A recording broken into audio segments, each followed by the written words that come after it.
Official Panso. I think complete. Yeah, that's it.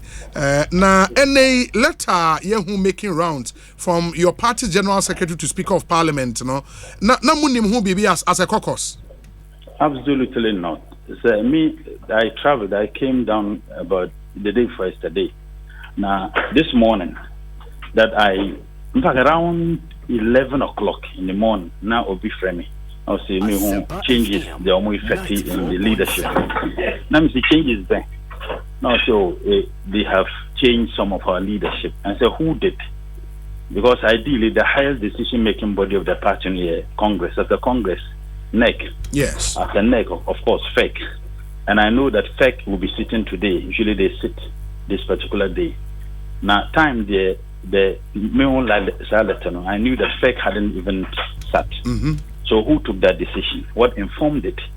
2, I contacted in fact, I tried to call Honorable Fifi. And I'm a friend about 3 times. He couldn't pick because he signed the letter. And I felt that I needed to authenticate the letter. And the only person who to authenticate the letter is Honorable Fifi. So I tried calling him about 3 times. He couldn't pick.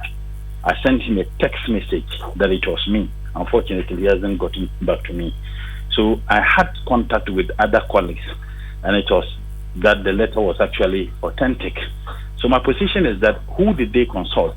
We are practicing a democracy, and this NDC, nobody in NDC is bigger than the NDC. So if the practice, I mean, what I know, I was in the 6th Parliament, of course in the 8th Parliament, and I am particularly interested in parliamentary democracy. You know, I'm even in school, and what I do, what I'm working on is on parliamentary systems. So I've gone through the literature in the Ghanaian Parliament and in many parliaments in Africa. I have never seen any parliament where a leadership of that parliament, particularly the caucus of the parliament, leadership is imposed on the caucus. What they should have done was to consult us. And all the experiences I have had and what I have gone through and what I read, usually they will propose to parliamentary caucus and the caucus will take a decision.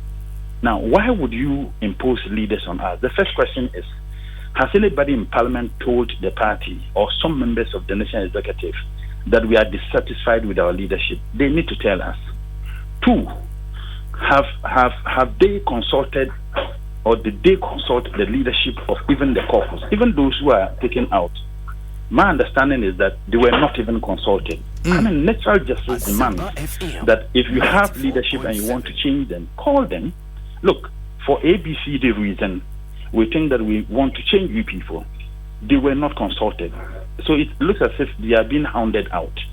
And that is why I think that it is not appropriate. And in any case, the timing is completely wrong. This is not the time we should be rocking the boat. This is not the time we should be engaging. As I talk to you now, there are the main issues that Ghanaians are preoccupied with.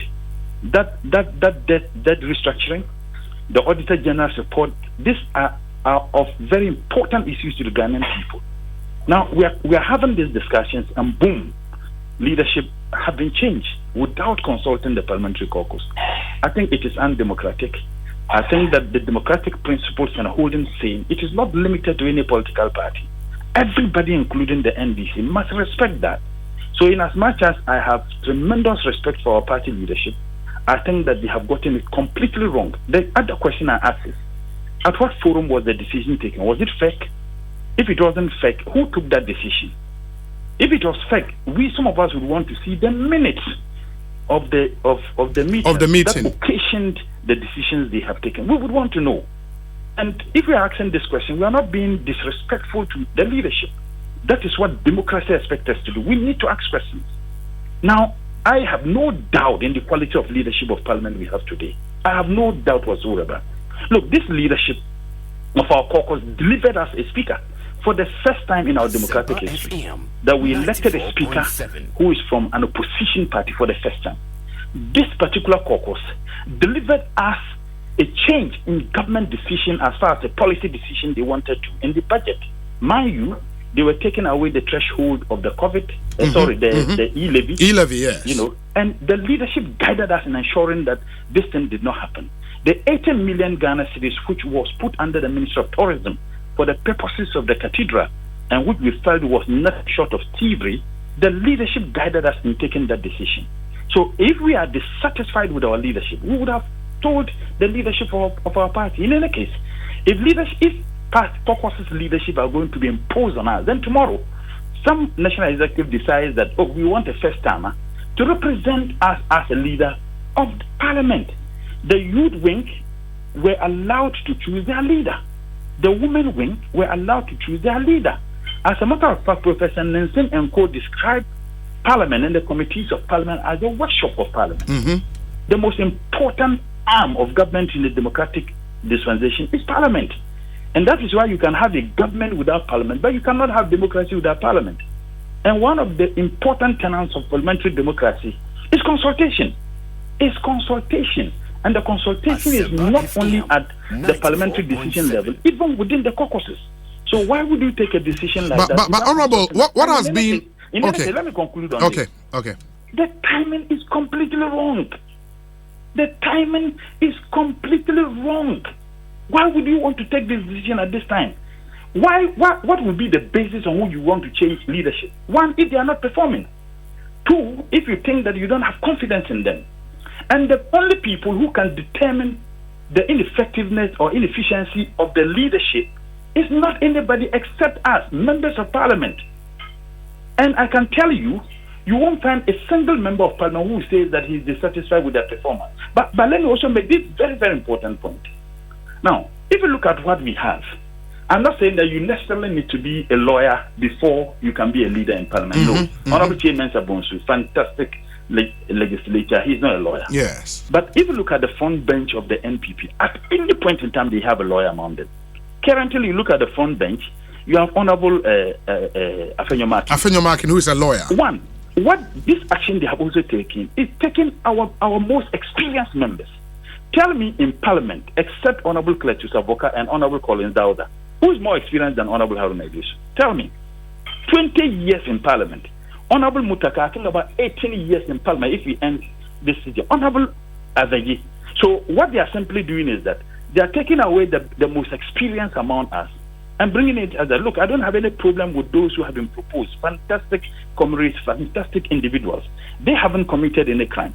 But why would you take away your most experienced ones? Look, today, my team, Arsenal, is doing very well because our front, our attack is solid. Our attack is solid. We have 3 young men who are doing it. And in the midfield, we have an outstanding person in the person of Thomas Partey.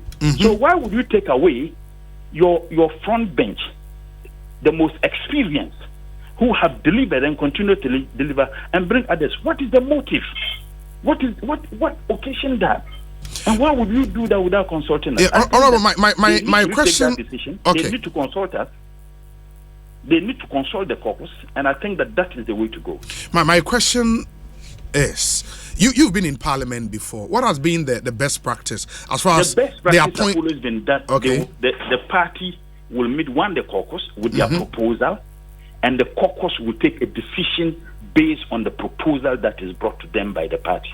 That is what I know, and that has been the practice. Even I checked through the other parliament, from the first parliament, the second, the third, the fourth. I was in the 6th parliament, and which I experienced. Even the 7th parliament, when I was not in parliament, I tried to find out those who were there. That was what happened. Even this parliament, before we started this parliament, the party came. In fact, the leadership came to find out from us. And I remember then National Chairman, Honorable Asirin Kecha, they all came, and the position was that we want to maintain this leadership. So that was the proposal. If we were dissatisfied with the leadership, we would have told them. Has anybody told them that we are dissatisfied with our leadership? If nobody has told them, what they should have explained to us what has occasioned this. To be very honest. Too bad.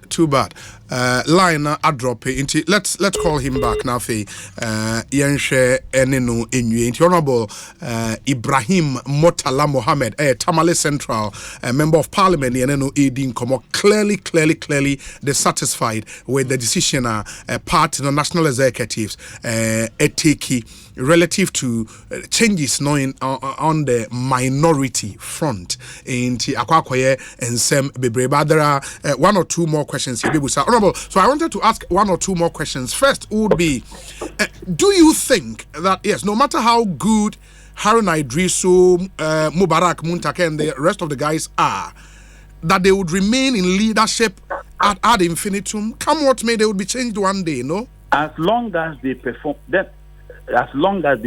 very well, as long as we are satisfied with their performance, tell me what would be the justification in wanting to change them. Tell me. Honorable, you see, you've forgotten that Honorable Chairman Sabunso has been in leadership for how many times now? If you can remind me. How many times? It's quite, he's been there quite long. So why haven't you asked why the MPP hasn't changed him? He's been a minority leader for 2 terms. He's been a majority leader for 2 terms. Why did they not change him? Because they are convinced he's been effective. So in any case, even if you want to change their leadership, why do you change and leave 2? Why did you leave them? If you wanted to strip the entire leadership, strip all of them. Yeah, I can see Ahmed Ibrahim and Comfort Doyo are still in there. So why? So the point is that, look, they should tell us one single member of parliament who reported to them that he is not satisfied with the leadership we have. I am saying that this leadership guided us in delivering a speaker. This leadership guided us in voting to reject a budget. And this MPP used their shenanigans, unconstitutional means, and used the buga to have the budget approved. This leadership guided us in forcing this government to step down certain policy decisions captured in the 2023 financial statement. It took the outstanding leadership to do so. Look, you have leadership. Look, they are not perfect. I have had my concerns with the leadership. And if you ask anybody, I have had occasions to have challenged a leader of our house on the floor on a policy issue. For example, the tax waiver which was given to two companies, amounting to over $11 million, I thought was immoral, was wrong. I spoke against it, against one of our leadership on the floor. That is what democracy is all about. So we are not saying that this leadership, they are saints. No. But the question is that, are they not delivering? If they are not delivering, someone should tell us they are not delivering. Yeah, but you might also have heard the number of allegations. I mean, yet to be proven though, but allegations of they having this cozy relationship with the majority leadership, they are having this cozy relationship with government, and that they cannot sometimes bite and all of that. If you were in national executive position, you would want to take a decision going forward to probably safeguard the credibility, as it were, of the minority. I have heard allegations that some journalists and multimedia are taking brown envelopes from MPP government. Does that make it true? No, that's why I said it's yet to be proven though. Look, rumors are said by enemies, spread by innocents, and believed by fools. I don't want to be a fool. If anybody has any allegation against anybody, they should point it out. As far as I'm concerned, and to be very honest, don't get me wrong, everybody knows, if you ask my colleagues, I have opposed this leadership on many issues, publicly. I have never cowed away from my principles and what I believe in. Yes. But I'm saying that they are not perfect. It's just like you guys in the media taking the national executive. They are also not perfect. There have been allegations made against national executive officers. Does that make it true? Look, run up to the election. Were there not allegations made by national executive against each other? Did that make it true? No. So I'm saying that they are not perfect. Look, and don't get me wrong. I'm not saying this in the defense of anybody. I think that people must be sincere and honest. If you think that they are not delivering, tell us. But in any case, wouldn't it be appropriate to consult us? Wouldn't it be appropriate to say, look, for ABCD reason, we want to change the leadership, and we're not going to change and leave some. We're changing everybody. Wouldn't that be appropriate?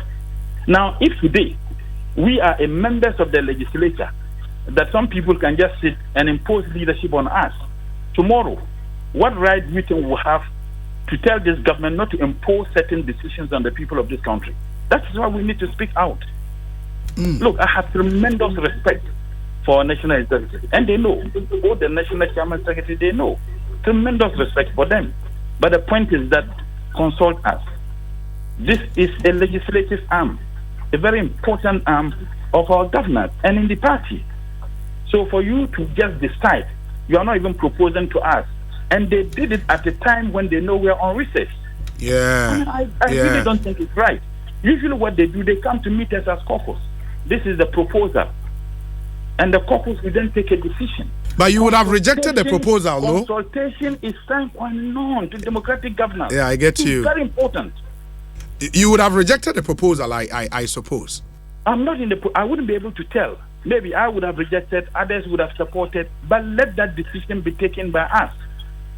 It's just like you have a team, a football team, and then you have a coach, and you have the owners of the team. They decide to just buy players, and then without even finding out from the coach whether the player he's buying will suit for the team. Like Manchester just did, and Chelsea is just buying. We went in to buy a player. They went in, used their money, Modric, and bought him. They didn't even ask whether they need him or not. That is why their team is well open. So you buy players who are suited for the strategy and the teamwork you have. So that is why I'm saying the best people to assess the leadership in Parliament will be the MPs themselves. Members of Parliament. And in any case, who are they going to rule over? But don't you think that this can create division around? Because we need that at this time, at a time when the economy is in a complete mess. The good people of this country are looking up to the NDC to salvage them. We're all in a bondage. They are looking for the NDC. And the time that we should be focusing on very important issues for the good people of this country, we are taking decisions that have a huge potential of creating division within our ranks. Honorable Ahmed Ibrahim publicly supported Asiedun Ketie's chairmanship bid. We did not hear any public declarations from either Muntaka or Haruna Idrisu. Do you think that might have caused this? And that you did not support us, so you have to go? Say again? Are you suggesting that the reason why he's not changed, he's allowed to remain as a leader? Maybe that's not a possibility, no? Well, I really don't think that could be the reason. In any case, Honorable Ahmed knows that he wasn't the only person who was supporting General or he knows that. He knows that. This thing is not about who supported General or who didn't support General. Honorable Ahmed is an outstanding personality. Look, I have had some differences with all of them, including the minority leader, and I express it. Anytime I have a problem, I confront them openly. That's what I do. Either I go to their office to confront them, to say that this decision taken, I disagree with that decision, and I can give a litany of examples where I disagree. Sometimes even on the floor, and I've told you the example, if you ask your reporter, I disagreed with at least a leader on that issue, and it was on principle. So I'm saying that what Honorable Ahmed did, and mind you, Honorable Ahmed took over from Honorable General Mosquito, you remember? Yes. And naturally, and he's one person, he speaks his mind. So when he went, he declared support. Did anybody say he didn't need to do that? A statement that was issued by the leadership was not to support any candidate. And that was the best position to take. Everybody knows that Nanado is supporting, President Nanado is supporting Baumia. Who doesn't know? But he says that he's not supporting anybody. Everybody knows that his preferred candidate is Dr. Baumia. But he doesn't make it very clear because of the unity he wants to maintain within the already wobbling government that he has created. But he still wants to maintain some unity within the NPC. So that is what leadership needs to do. I don't have any problem with all those who have been proposed. Outstanding individuals. It is not about them. It is about following the due process. Democratic processes of consultation. That is where I have. So what you expect to immediately happen is a withdrawal of that letter, right?